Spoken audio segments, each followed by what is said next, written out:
Materi kali ini yakni terkait dengan pendekatan dalam konseling, di mana ada 3 pendekatan konseling, yakni yang pertama, konseling direktif, yang kedua, konseling non-direktif, dan yang ketiga ini adalah konseling elektif. Yang pertama yakni konseling direktif, di mana konseling direktif ini merupakan jenis konseling yang berpusat pada konselor. Hal ini sebagai akibat dari asumsi bahwa konseli merasa tidak mampu menghadapi masalahnya sehingga dalam menyelesaikannya membutuhkan bantuan dari konselor. Dalam proses konseling ini, pihak yang paling aktif adalah konselor, di mana berusaha mengarahkan, memberikan saran, anjuran, dan nasihat kepada konseli. Pemecahan masalah dalam proses konseling dilakukan konseli dengan memanfaatkan dan menggunakan hasil tes dan diagnosa. Konseli bersifat menerima perlakuan dan keputusan dari konselor. Sebagai salah satu konseling yang beraliran behavioristik, konseling direktif bertujuan untuk mengubah tingkah laku konseli secara langsung. Fungsi konseling yang dipakai dalam konseling direktif adalah fungsi advice, communication, reassurance, memberikan emotional release, dan clarified thinking. Fungsi advice sendiri adalah terkait dengan pemberian saran atau nasihat dari konselor kepada konseli. Fungsi communication adalah kemampuan berkomunikasi dengan baik antara konselor dengan konseli.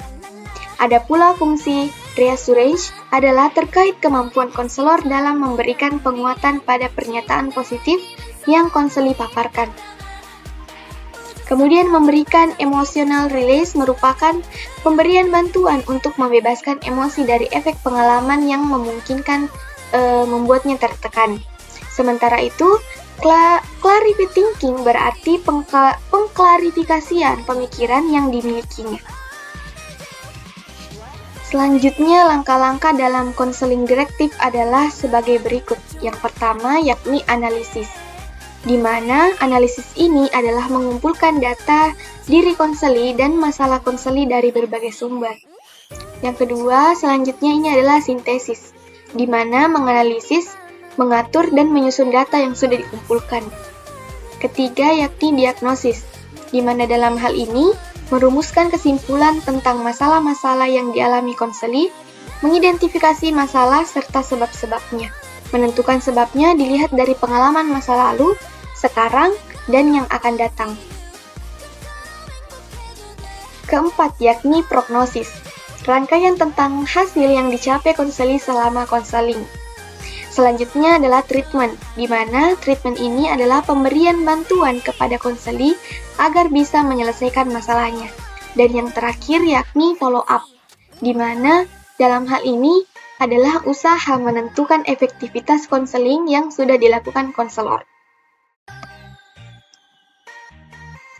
Adapun kelebihan dan kekurangan dari konseling direktif antara lain sebagai berikut. Yang pertama itu adalah kelebihannya. Kelebihannya yakni waktu yang dibutuhkan lebih singkat. Kemudian data yang didapatkan lebih lengkap karena menggunakan teknik pengumpulan data yang memadai. Selanjutnya, solusi yang diberikan konselor dapat digunakan sebagai dasar pemikiran konseli dalam pemecahan masalahnya. Dan kelebihan yang terakhir yakni cocok digunakan untuk konseli yang kurang berpendidikan, konseli yang tidak mau terbuka, dan anak-anak serta individu dengan masalah-masalah yang tidak terlalu bersifat emosional. Sedangkan kekurangannya sendiri yakni yang pertama meragukan kemampuan konseli untuk memecahkan masalahnya sendiri, dan yang kedua ini tidak efektif untuk konseli dengan masalah emosional yang mendalam.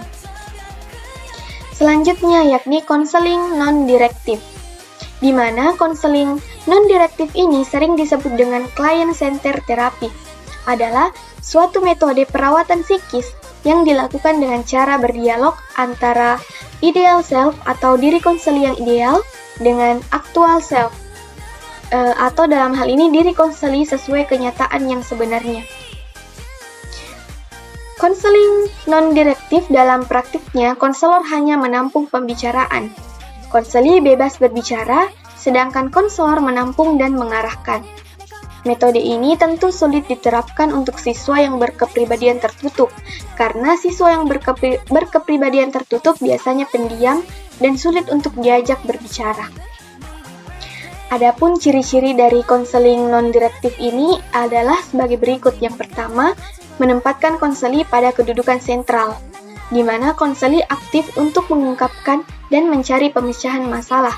Jadi, hubungan ini menekankan pada aktivitas konseli dan tanggung jawab konseli sendiri. Ciri yang kedua yakni konselor berperan hanya sebagai pendorong dan pencipta situasi yang memungkinkan konseli untuk bisa berkembang sendiri. Nah, jadi konselor berperan membantu konseli dalam merefleksikan sikap dan perasaan-perasaannya. Ciri yang ketiga yakni konseli atau siswa adalah merupakan objek dari subjek yang memegang otoritas. Dalam hal ini guru, orang tua, atau konselor. Sedangkan siswa atau konseli harus mengikuti dan taat kepada apa yang digariskan oleh pemegang otoritas. Ciri yang terakhir yakni pemegang otoritas adalah orang yang paling tahu segala hal. Dialah yang menunjukkan, mencarikan, atau memberikan jalan pada konseli. Adapun kelebihan dan kekurangan dari konseling non-direktif ini adalah sebagai berikut. Kelebihannya sendiri yakni yang pertama, pemusatan pada konseli dan bukan pada terapis. Kedua, identifikasi dan wahana utama dalam mengubah kepribadian. Ketiga, lebih menekankan kepada sikap terapi daripada teknik. Keempat, memberikan kemungkinan untuk melakukan penelitian dan penemuan kuantitatif. Selanjutnya yang kelima, penekanan emosi, perasaan, dan aktif dalam terapi. 7. Menawarkan perspektif up-to-date dan optimis. Selanjutnya, konseli memiliki pengalaman positif dalam terapi ketika mereka fokus dalam menyelesaikan masalahnya. Kelebihan yang terakhir yakni konseli merasa mereka dapat mengekspresikan dirinya secara penuh ketika mereka mendengarkan dan tidak dijustifikasi. Adapun kekurangan dari konseling non-direktif ini adalah terapi yang berpusat pada konseli dianggap terlalu sederhana. Kedua, terlalu menekankan aspek afektif, emosional, dan perasaan. Ketiga, tujuan untuk setiap konseli yaitu memaksimalkan diri. Selanjutnya terlalu luas dan umum sehingga sulit untuk menilai individu. Dan kekurangan yang terakhir yakni tidak cukup sistematik dan lengkap, terutama yang berkaitan dengan konseli yang kecil tanggung jawabnya.